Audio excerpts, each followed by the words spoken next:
Olá, eu sou o John e este é o Bandeira Azul.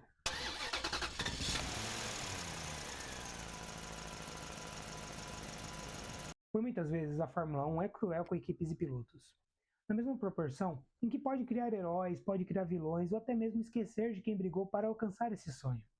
Hoje eu vou contar a história de um piloto que fez de tudo para alcançar esse sonho e de alguma forma fazer parte dessa história. Hoje eu falarei sobre Roland Ratzenberger, austríaco. Nasceu em 1960 e podemos dizer que teve uma carreira no mínimo honesta. Começou a carreira em carros de Fórmula, em especial na Fórmula Ford, onde conquistou algumas vitórias. Em paralelo, seguiu em carreira em campeonatos de turismo. Em 1985, disputou pela primeira vez o Festival de Fórmula Ford em Brands Hatch, e no ano seguinte ele venceu, inclusive, assim como a Corrida dos Campeões. Em 87, disputou em paralelo a Fórmula 3 britânica, que contava com nomes como Damon Hill, Martin Donnelly, Bertrand Gachot e Johnny Herbert. Terminou em 12º com 2 pódios, inclusive.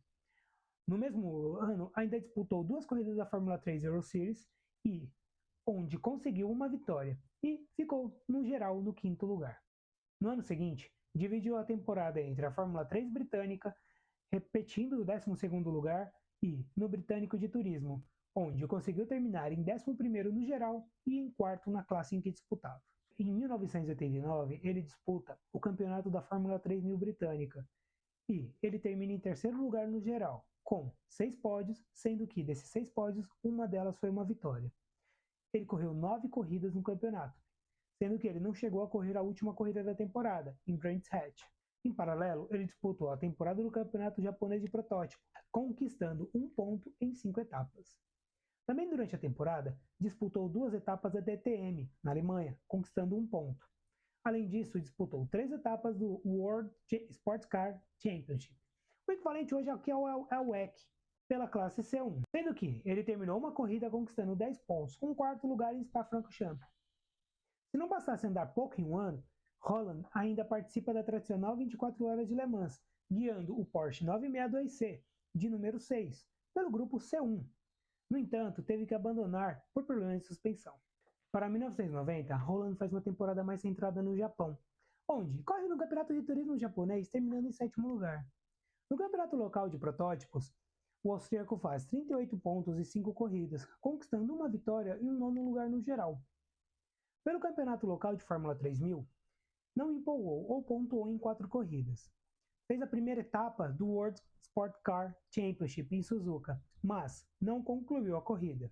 E da lista de competições do nosso operário do volante, ainda fez as 24 horas de Le Mans, guiando o Toyota 90CV, de número 38. No entanto, ele não concluiu a prova, após o trio ter que abandonar por problemas elétricos já na 19ª hora de prova. E notar, com o passar dos anos, a sua carreira sai da Europa e acaba por se concentrar mais no Japão.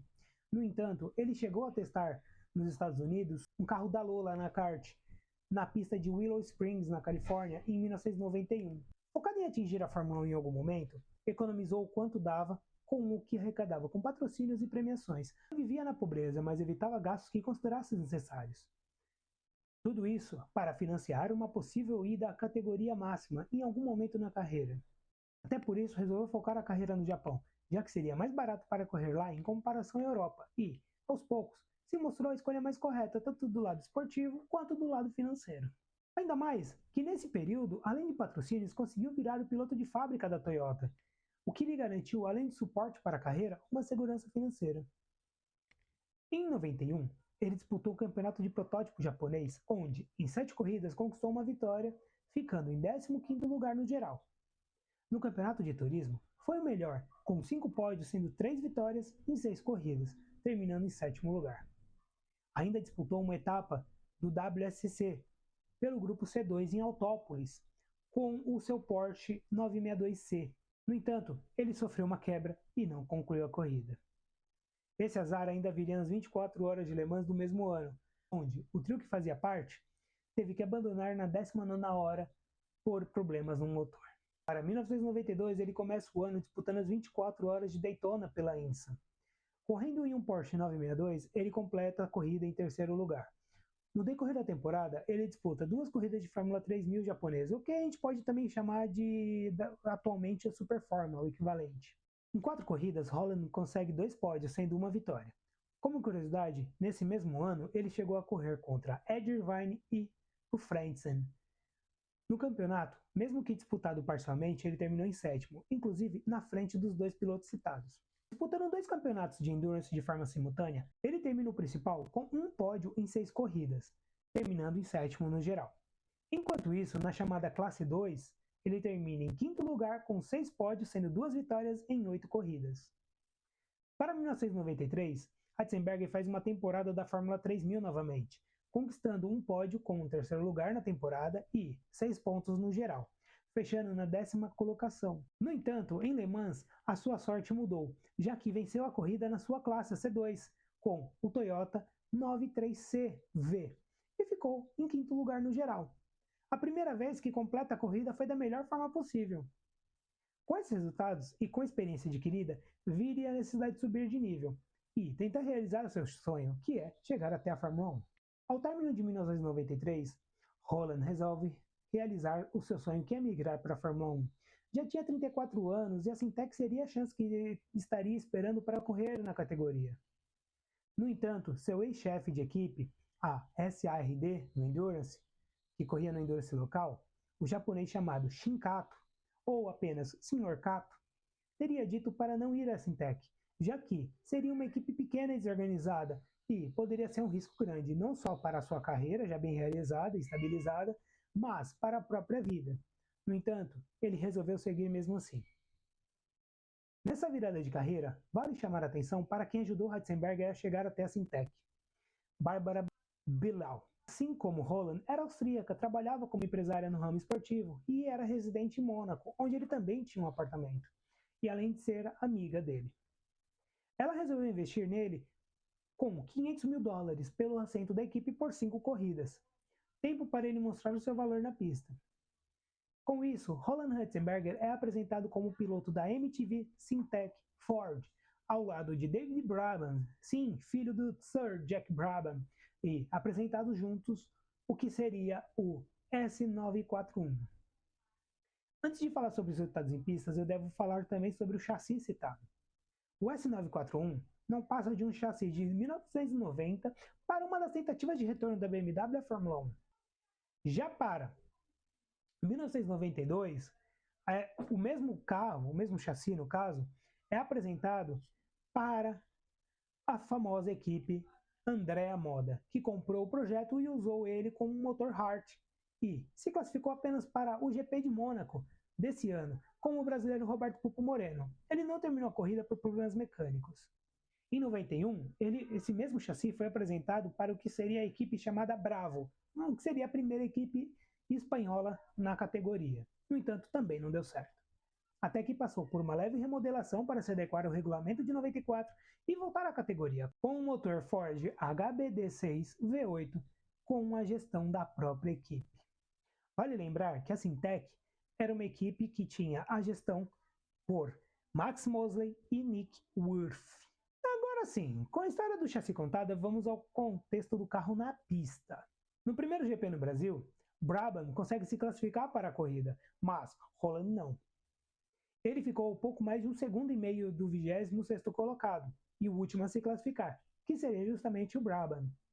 Por acaso, David termina a corrida em 12º, a 4 voltas atrás do vencedor da corrida, que seria o alemão Michael Schumacher com a sua Benetton. No GP do Pacífico, disputado no circuito de Aida, no Japão, Ratzenberger parece estar em casa e consegue se classificar, deixando as duas Pacifics de fora da corrida.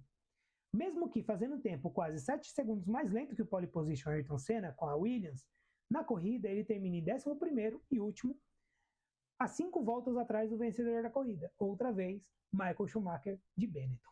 Já para o GP de San Marino, antes das sessões, o austríaco teria reclamado do sistema de freio de seu carro, onde pediu ao seu companheiro de equipe, que era muito mais experiente que ele, com um carro de Fórmula 1, que guiasse o carro que ele estava para poder ver se realmente fazia sentido a sua reclamação. Brabham guiou o carro durante a sessão do treino livre e realmente identificou que fazia sentido a reclamação. E houve a correção justamente do sistema de freio, onde ficou a contento dos dois, já que a reclamação era dos dois pilotos também. Durante a primeira sessão de treinos livres, tudo corria normalmente, inclusive nos ajustes de freio que eu havia citado. No entanto, houve o primeiro evento, onde Rubens Barrichello perdeu o controle da sua Jordan na variante bassa e voou com o carro e acertou a barreira de pneus, se ferindo e ficando inapto para correr no final de semana, com um braço quebrado. No dia seguinte, 30 de abril, veio a sessão de classificação, e até então tudo corria normalmente. Até que, numa das suas voltas, acabou por escapar com seu carro na curva Aqua Minerale. O S941 teria sofrido avarias na asa dianteira, no entanto, Ratzenberger não sentiu, não tinha notado esse dano, que afetou o carro. No entanto, como ele não percebeu, ele resolveu dar mais uma volta. Só que, na curva Villeneuve, a asa dianteira danificada acaba sofrendo com a pressão aerodinâmica gerada na Villeneuve e se rompe e vai para debaixo do carro de Holland, fazendo com que ele perdesse o controle do carro ao fim da curva e bateu contra o muro exterior do circuito a mais de 300 km por hora. O austríaco chega a ser resgatado rapidamente e levado ao centro médico do circuito, posteriormente ao Hospital Maggiore, em Bolonha, mas foi declarado morto assim que chegou. Seus ferimentos foram extensos, de forma que alguns médicos consideraram que não haveria o que ser feito, já que teria ido ali mesmo após a colisão. O maior dano foi uma fratura na base do crânio. Além disso, houve uma das rodas que entraram na célula de sobrevivência e ainda houve o rompimento da artéria aorta. Há um protocolo local onde, se houvesse constatada a morte de Holland no circuito, o final de semana teria que ser interrompido, cancelado no caso. Daí a necessidade de ter sido levado para o hospital. Na realidade, fizeram isso para manter o evento acontecendo, mesmo com a gravidade desse acidente. Em paralelo, Senna tinha um papel atuante na segurança dos pilotos, e, assim que soube do acidente, foi até o centro médico onde foi informado pelo médico da categoria e seu amigo de longa data, Dr. Sid Watkins, de que Ratzenberger teria partido.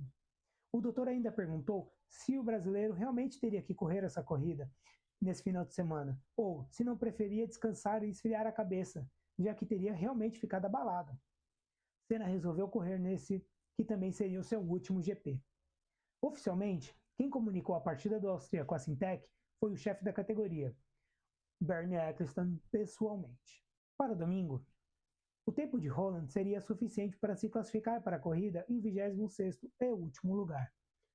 Com a ausência do piloto classificado, o piloto que teria ficado de fora, o francês da Pacific, Paul Belmondo, estaria apto a disputar o GP.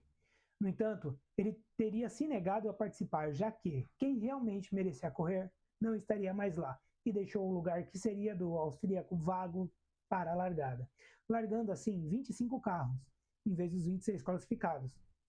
Seu companheiro de equipe, David Brabham, resolveu correr em homenagem ao parceiro e aos demais profissionais da equipe. No acidente que vitimou Senna no dia 1º de maio, fiscais de pista que participaram do resgate do piloto brasileiro viram que ele carregava uma bandeira austríaca no carro, justamente para homenagear o piloto que por muitos anos lutou para realizar o seu sonho de entrar na categoria em que sonhava correr, e justamente esse sonho foi motivo da sua partida. De toda forma, a corrida ainda se seguiu e o vencedor da corrida, Michael Schumacher, respondeu à imprensa após o GP que não estava nem feliz e nem satisfeito com o resultado, por motivos óbvios. Infelizmente, com a partida de Senna no dia seguinte, a morte de Ratzenberger foi esquecida. Mesmo que no GP seguinte Mônaco tenham deixado as 2 primeiras posições do grid reservado para eles, no entanto, no funeral de Senna, quase todo o grid foi prestar as últimas homenagens ao piloto brasileiro, enquanto na do austríaco foram Brabham, seu companheiro de equipe, Johnny Herbert Frentzen, a qual correram com ele no Japão, e seus compatriotas, o Karl Weldinger e Gerhard Berger, além de Max Mosley, o sócio da equipe e presidente da FIA. Nas 24 horas de Le Mans de 1994, ele correria pela Toyota mais uma vez, e, em sua homenagem, o seu nome foi mantido no carro e seu amigo que correu com ele no Japão, Ard Vine, correu em seu lugar. O Toyota SARD 94CV, guiado pelo quarteto Roland Ratzenberger, Ard Vine, Mauro Martin e Jeff Krosnoff, venceu a sua categoria e ficou em segundo lugar no geral. Posteriormente, a categoria começou a olhar com mais rigidez a segurança dos carros e dos pilotos. A GPDA, a união de pilotos que foi reformulada e teve maior poder de discussão e decisão no que se refere à segurança dos pilotos e demais profissionais do automobilismo. No entanto, apenas em 2003, o Hans foi adotado justamente essa peça que protege a região que foi afetada na colisão que vitimou o piloto austríaco Roland Ratzenberger, que é a proteção do pescoço. Os pais de Roland há anos lutam para manter a memória do filho, que lutou por anos para conseguir chegar à Fórmula 1 e realizar o seu sonho. E sempre que conseguem, tentam mostrar ao mundo que, em Imola, no ano de 1994, mais um personagem da categoria foi perdido e que deveria ser lembrado pelo seu legado, pelos sacrifícios e sua luta para chegar até a categoria que tanto sonhava. Todo sonho é válido, e esse sonho, mesmo que tenha custado a sua vida, deve ser enaltecido e lembrado. É isso. Se você gostou dessa história, tiver algum outro ponto também a ser acrescentado, use os comentários, deixe o like e, se você acha que vale a pena, compartilhe com mais seus amigos e é isso. Se inscreva no canal e até a próxima.